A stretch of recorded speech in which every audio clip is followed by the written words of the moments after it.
So Moshe Rabbeinu grows up in Paro's palace. Now Moshe knows that he's a Jew. Remember, it's not like he thinks, oh, I'm really an Egyptian. Many people make that mistake. Moshe lived with Amram and Yocheved, his real parents, till the age of 2. Batya used to pay her for taking care of her own baby. And she had a guard protecting her that no one could touch the baby. It was by law of Princess Batya.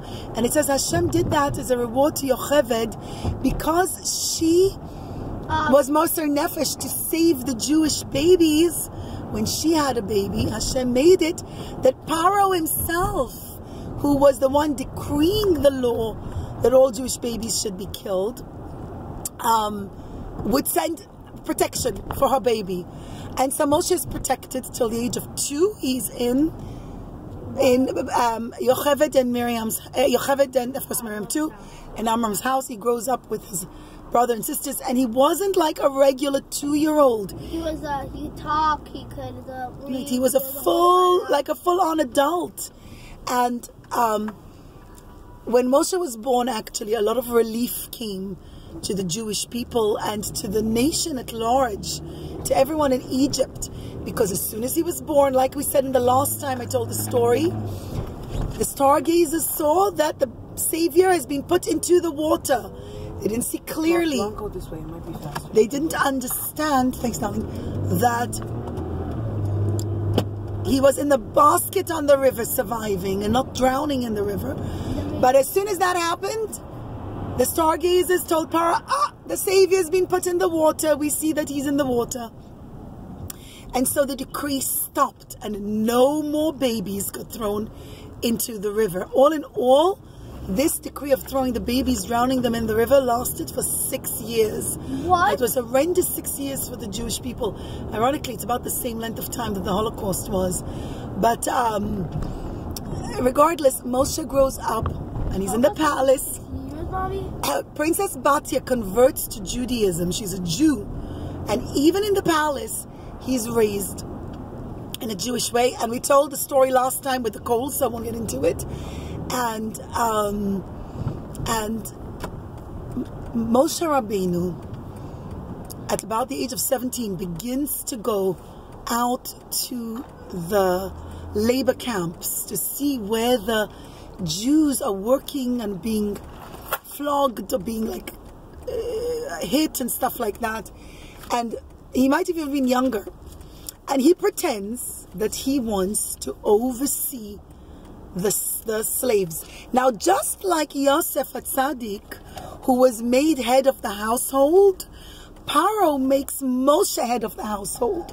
Actually, Moshe Rabbeinu is like head of the palace. And you know who's very scared of him at that point? Is Bilam. Because when Moshe Rabbeinu was only 2 years old, that story with the coals that we know, right? He was 3. Wait, he was maybe 3, I don't know. I thought he was 2. Regardless, 2, it doesn't matter. I'm not talking. You know, when the Moshe grabbed the crown of Paro's head and put it on his own head, who was the one who said, kill the baby, kill this toddler? It was Bilam. Really? Yes. And so, Bilam, as Moshe grew in power, Bilam begins to fear Moshe because Paro gives him more and more power. And Moshe Rabbeinu is head of the household, and then he says, I want to go and become involved with the slaves. It's incredible that even though Paro knew that Moshe must be Jewish, he actually realized it.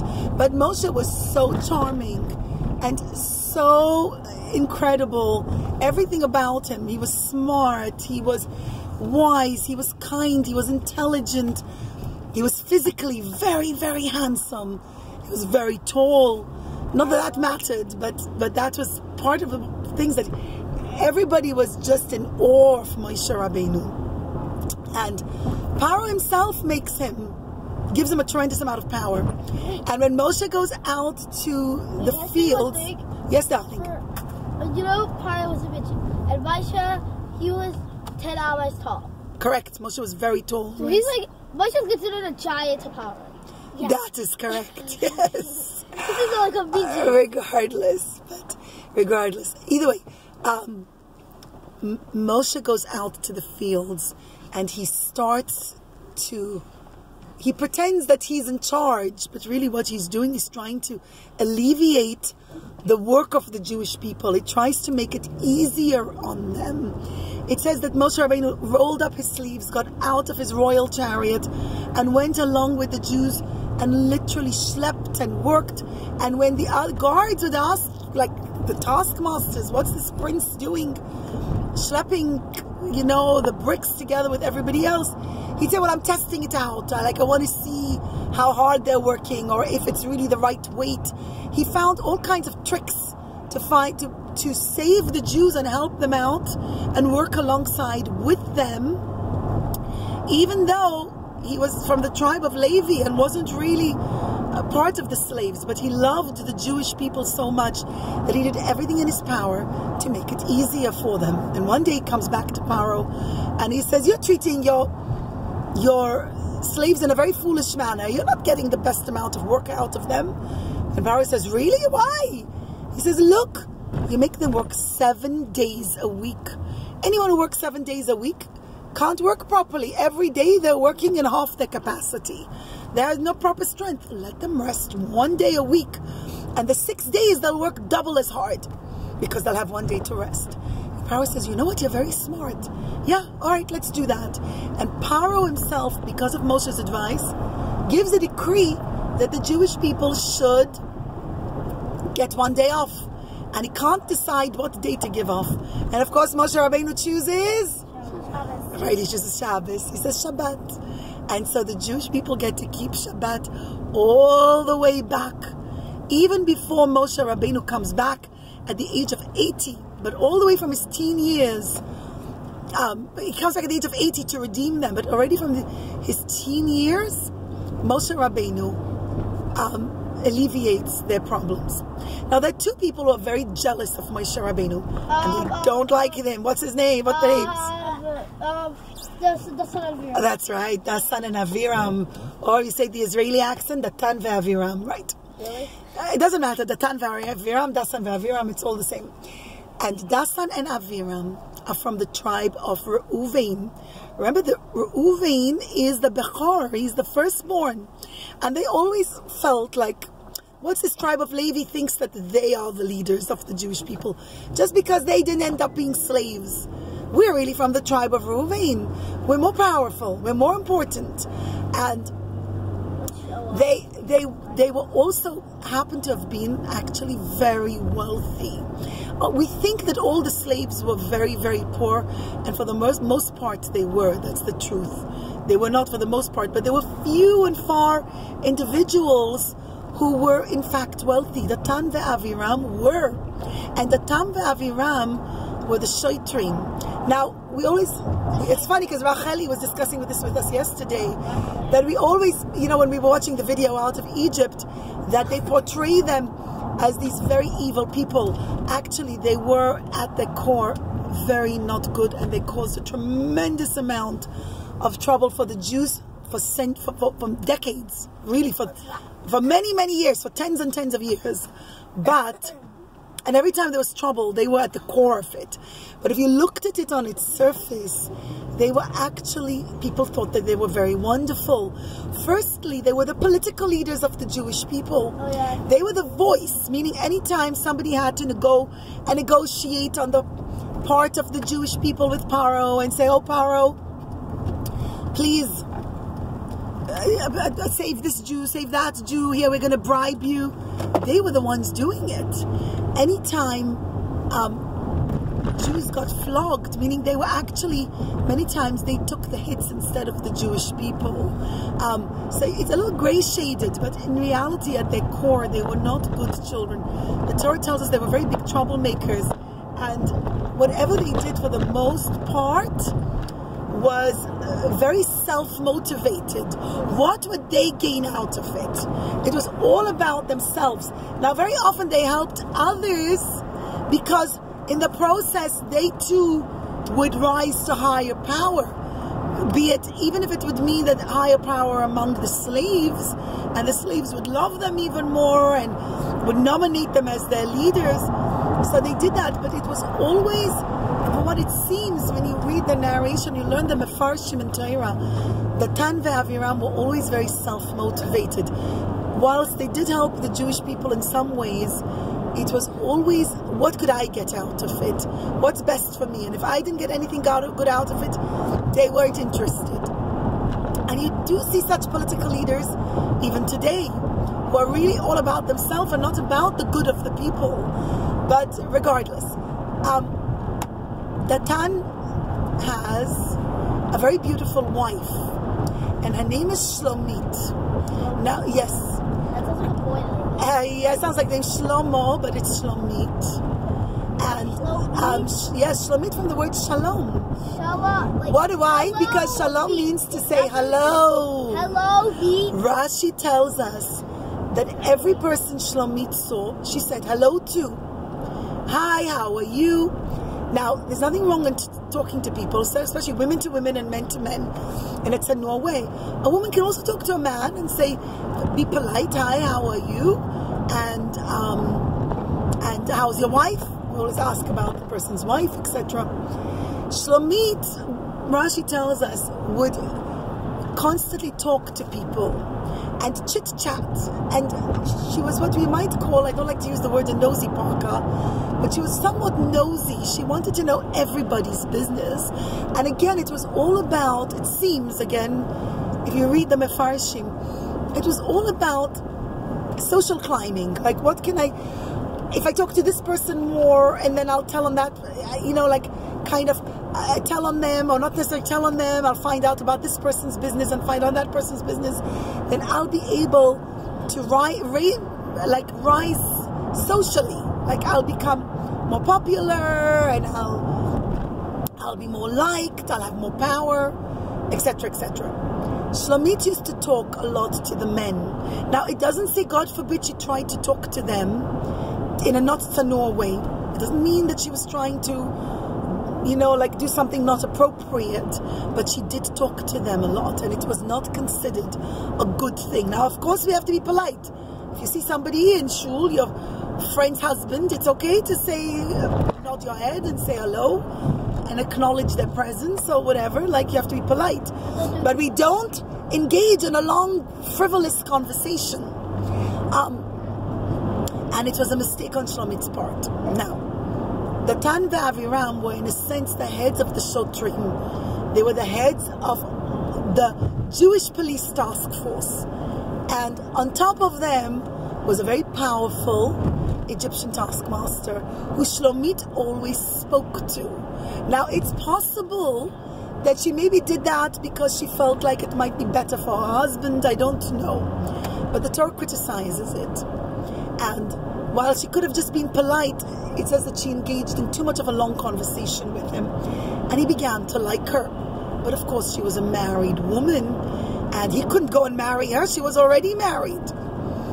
But he really wanted to be alone with her.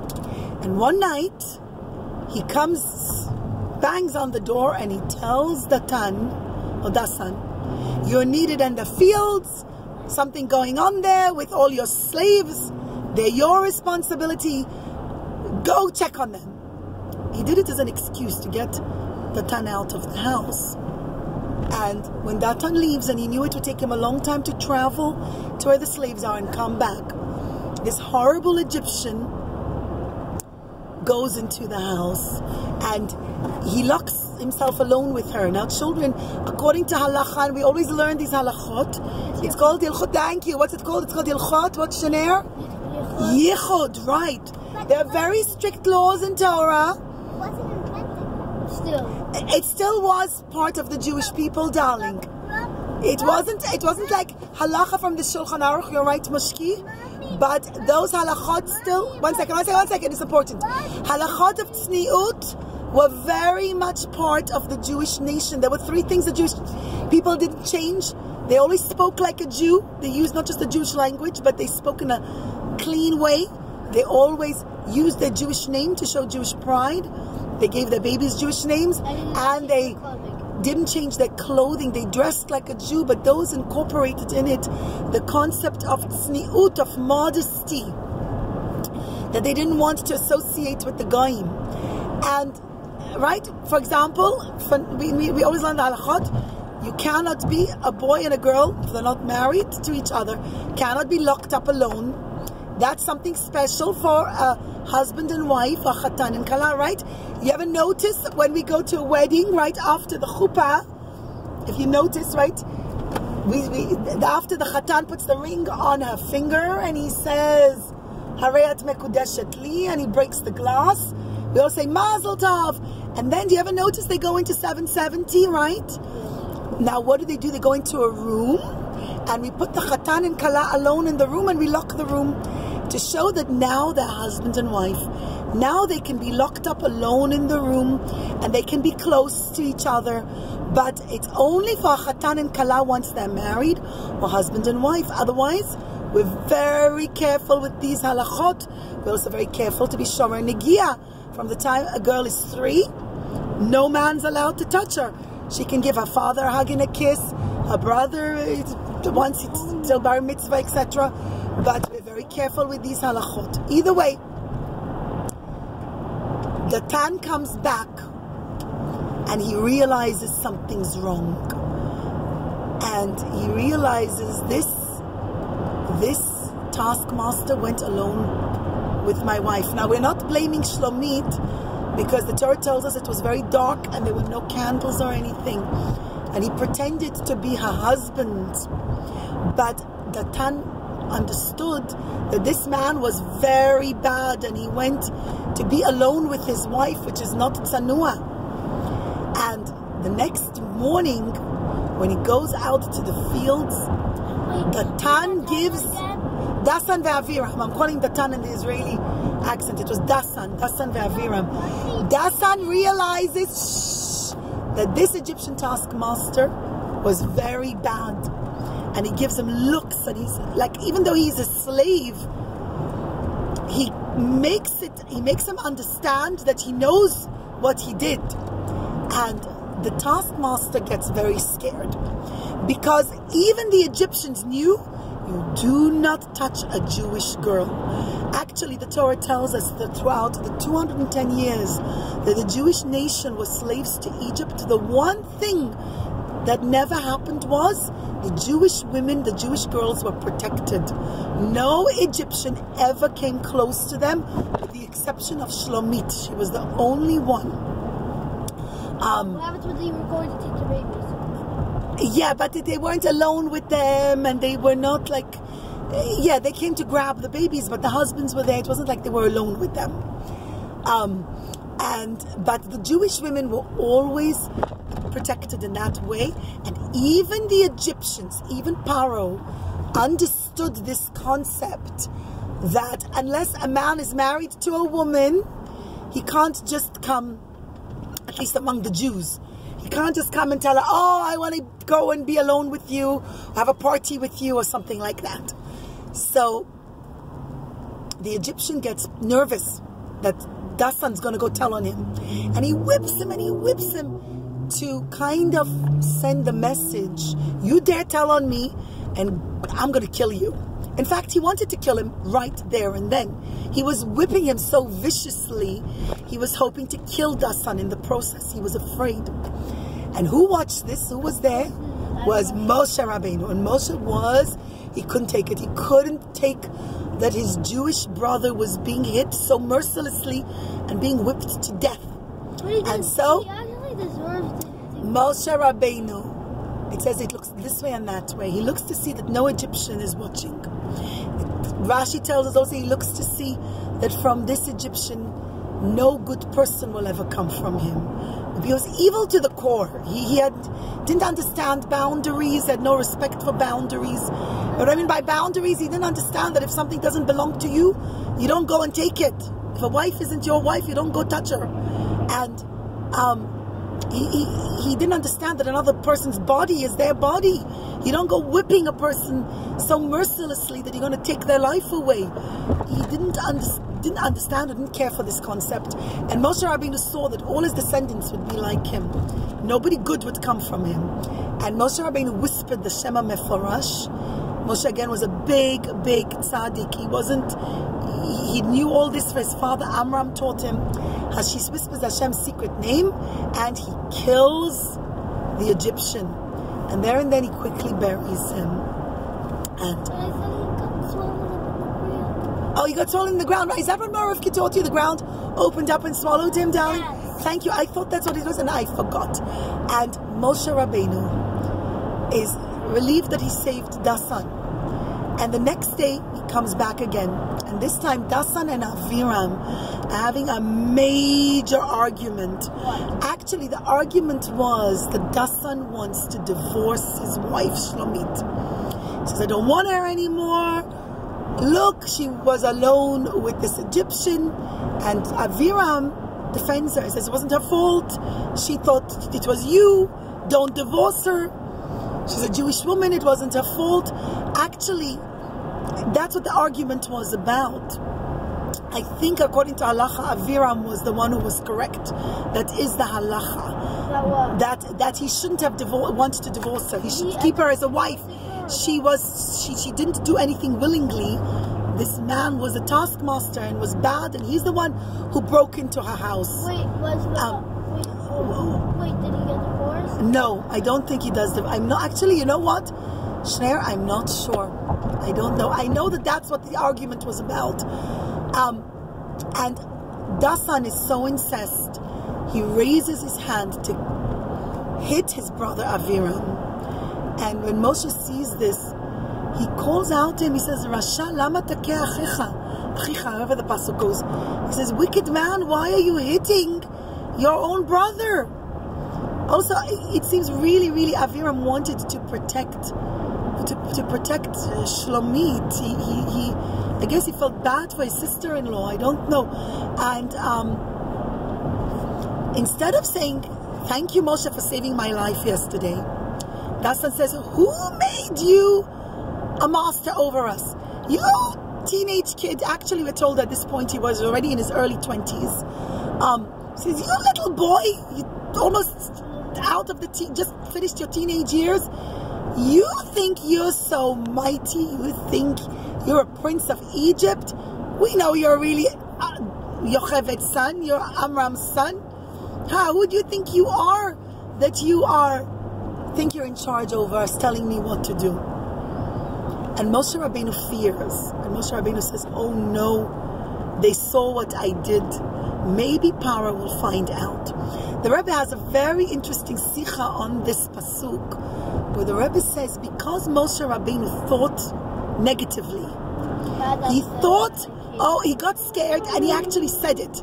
He said, oh no, maybe Paro will find out, and I'll get caught. Because he had this powerful emotion of fear, and because he spoke it, he actually caused it to happen. The Rebbe, it's a long sikha, and Mommy isn't going to go into it now, but the Rebbe proves from the psukim and from different Medrash Rabbah and from different Mefarshim that dissect this pasuk, especially Rashi also, that explain to us that had he not been afraid, had he not said those words, nothing would have happened. The whole case would have gone forgotten, and he would have never have had to run away from Egypt. But because Moshe gets afraid, Dasan and Aviram storm to the... Dasan, I think Aviram too, storm to the palace and tell Paro, Moshe is rebelling against you. You think he's so great? He's really a Jew? And Paro says, yeah, but he's such a great advisor and I really like him. And he says, yeah, but you know he really helps the servants, slaves. He isn't really there to oversee them. He's just trying to make the work easier on them. And Paro says, yeah, but you know, his advice was good. They really are working better. He says, but you do realize he still loves his Jewish family. He still goes to meet his parents, Amram and Yocheved. He goes, yeah, but he still loves me. He's always good to me. He says, yeah, but did you know that he killed an Egyptian taskmaster? One of the top Egyptian taskmasters yesterday. Apparently it was a very powerful taskmaster, by the way. And that went too far. And Paro sends his soldiers, they grab Moshe and they come to kill him. And Hashem, I'm going to finish because this video is getting long. Hashem turns Moshe Rabbeinu's neck into marble.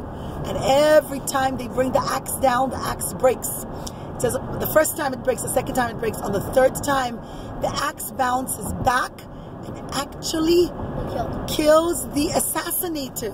It actually chops off the assassinator's head. It kind of bounces back on him. And at that point, Moshe takes his legs and he runs. He flees from Egypt. And the next video, Be'ezrat Hashem, we're going to share what happened during those missing years. Nobody realizes. We know about Moshe in his 20s. We hear about him again at the 80s. We know a little bit about when he marries Yocheved, the story I told you with the stick stuck in the ground. But what happens for decades and decades? It's a really exciting story. So stay tuned. I'm going to tell you what happens during those missing years.